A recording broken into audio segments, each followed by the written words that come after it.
I started my personal chef business in 2005. And if I had to go back and start it all over again, knowing what I know now, here's what I would do differently. Hey there, Chef Shelley here. This channel is for passionate home cooks who want to get paid to do what they love, but don't want to go to culinary school and don't want to do restaurant work.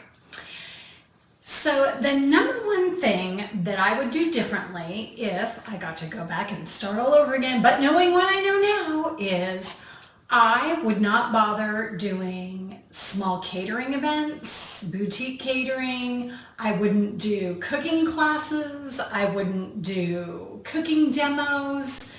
Because knowing what I know now after 17 years, I only need a handful of clients to do weekly meal prep services for to make a full-time income. And I get to work during the day, and I don't have to work weekends, and I don't have to work holidays, and I don't have to haul all that equipment. I don't have to deal with renting stuff. I don't have to deal with having people help me. So that's the number one thing I would do differently. Number two, I wouldn't discount my services. I would have picked a price for my weekly meal prep and stuck with it. I wouldn't have metaphorically dropped my pants when someone said, oh, well, I'd do it if it was only this much, or, well, that's over my budget. Can you do this? Or, trying to change my services to accommodate them, because in the beginning I was so desperate for clients. Knowing what I know now, I wouldn't bother to do that, because if I just would have stayed focused on one thing and really learned the value, I would have done better faster. So speaking of not changing prices and dropping prices, number three, I wouldn't change my services.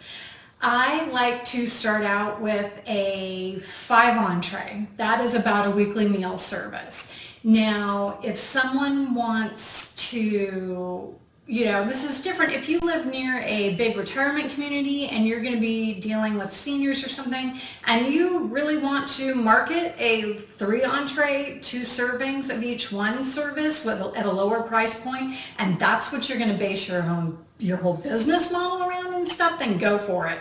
But for me, it wasn't worth my time to do a lower priced service, because I still had to do all the planning and the pulling recipes and making all the lists and getting all the groceries and the cooking and the cleaning. And by the time I was done, it wasn't that much shorter for me that made it worth it to do such a smaller service to make it worth it to them price-wise. So I would stick to that 5 entree, and this is it. And you can get less entrees, but this is my service rate. That's what I would do, because that's what I do now.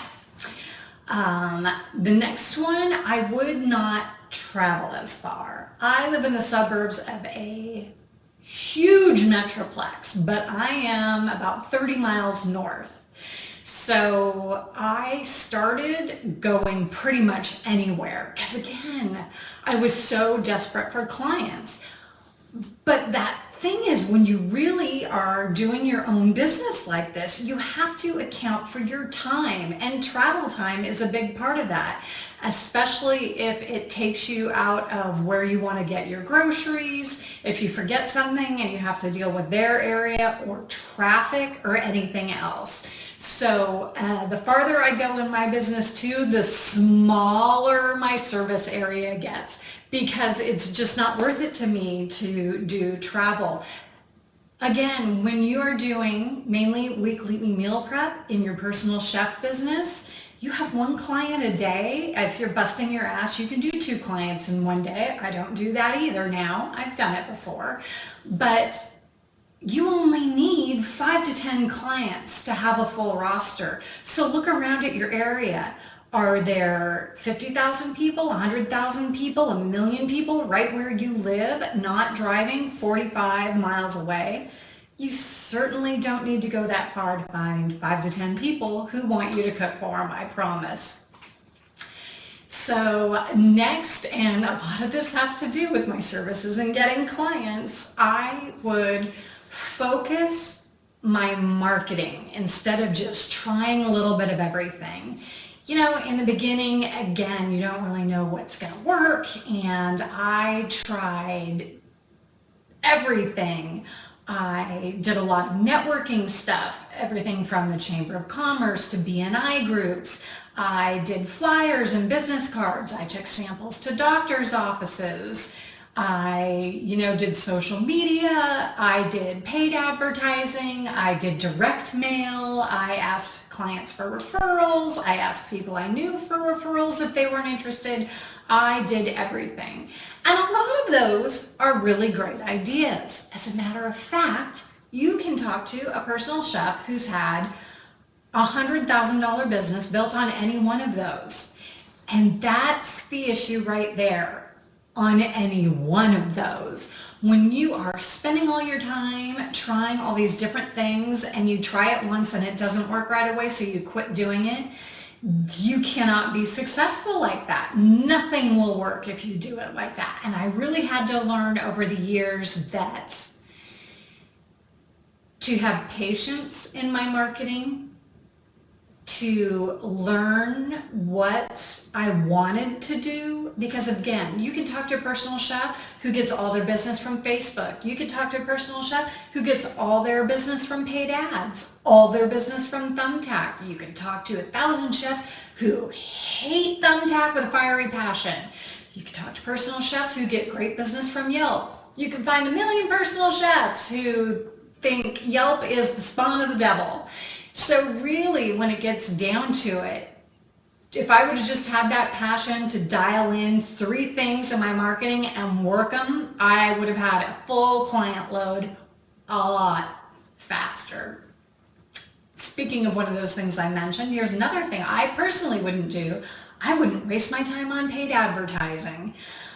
I tried to do a paid direct mail and it was a total flop, and I basically just threw a few $100s away, and that really taught me that just throwing something out there to the masses is not the best way to get personal chef clients when you are selling as your main service, which is what I do as my main service, weekly meal prep services, which is a premium service. They have a personal chef who works with them to dial in their menu, prepare it exactly the way they want it. Every week after week, it's a relationship. That is not the kind of advertising for someone who's looking for a deal in a coupon book or whatever, is not the ideal client for me. So the final one is, a lot of these have to do with pricing. Pricing's a big struggle when you're getting started and you don't know what you're doing and you make a lot of mistakes. I would really choose my pricing for weekly meal service and own it. And this is something that I really had to get comfortable with, and a lot of passionate home cooks who are starting personal chef businesses struggle with. When you are selling a service that you feel like you couldn't afford, it can be difficult to really own and be comfortable with the value of your service. Sometimes it can get weird for us when we're just starting out to charge the money that you're worth for cooking, when you're like, it's just cooking. It's really easy. I just happen to be really good at it. And you don't understand that the value isn't what the value is from you. The value is what it is for the client. They may not like to cook. They may not have the time. They may have a business and their time is more valuable, literally dollar-wise, for them to spend that time doing that. They may want to spend more time with their children and hate to cook. They may have health needs and they don't want to have to learn how to cook gluten-free, or, for a diabetic diet or a high blood pressure diet, something that's really easy for you to do. The value comes from the client. And so I started raising my prices, and it took me a long time to get to where the true value of my service was reflected in my pricing. And you can go watch my other videos about pricing. I have several of them. I'll link to some down below. And the thing is that when you start out like that and you have to play catch up, it just makes it all more complicated. You're raising your prices, which makes you kind of uncomfortable, and you're not sure if you should raise them on your current clients or just keep them where they're at and raise it for new people. And how you know is you can look at what other personal chefs in your area are charging, as long as you feel that their services are comparable to yours. You're obviously not going to compare yourself to someone who's selling $8 plates of meatloaf on Facebook. Someone who is a professional personal chef who's been doing this for a while, who has great marketing, but you still don't know if they have clients. So when you're starting to get clients easily, you need to raise your prices. When people tell you you're underpricing, that is also a big sign that your pricing is not appropriate for the value that you're giving people. So especially if you're running a wait list, that is when you need to raise your prices. So again, I have had to get more comfortable with this over the years as I've raised my prices, and now I raise my prices every year, just like you do when you're in a corporate job and there is a cost of living increase. If you look around, good Lord, at groceries, at cars, at anything, inflation is through the roof, and having your own business, you take care of your own salary, and that's your responsibility as the business owner. So I really had to get into knowing the value of my pricing from the client standpoint until I could get my pricing to be at a good match with that. If I had to do it over again, I would start much higher in my pricing than I did, or at least raise my prices higher, because it took me years. So after 17 years, when I look back at all these mistakes I made, really what it boils down to is one thing, and that was confidence. Some of it was knowledge and things I just had to learn, but most of it was confidence. But what I wouldn't change at all is that I got started before I was ready. Before I had all those answers, before I was 100% confident. Because when I look back, I'm like, how long would it have taken me before I felt confident? Who knows? How much money would I have missed out on if I had waited? A ton!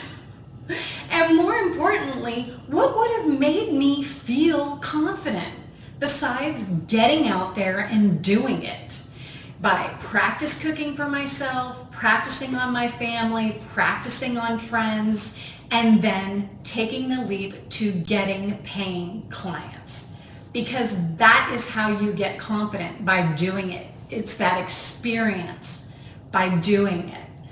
So if this sounds like something you'd be interested in, and you're struggling with the same things I did with confidence and worrying about pricing and stuff, and you just really don't know how to get started, you don't need to worry about getting a paying client first. Download my free guide that walks you through exactly how to do a weekly meal prep service, practice on yourself, your family, your friends, and get that confidence that you need, and then start taking paying clients. Because I'm telling you, the clients are out there and they are hungry for what you're cooking.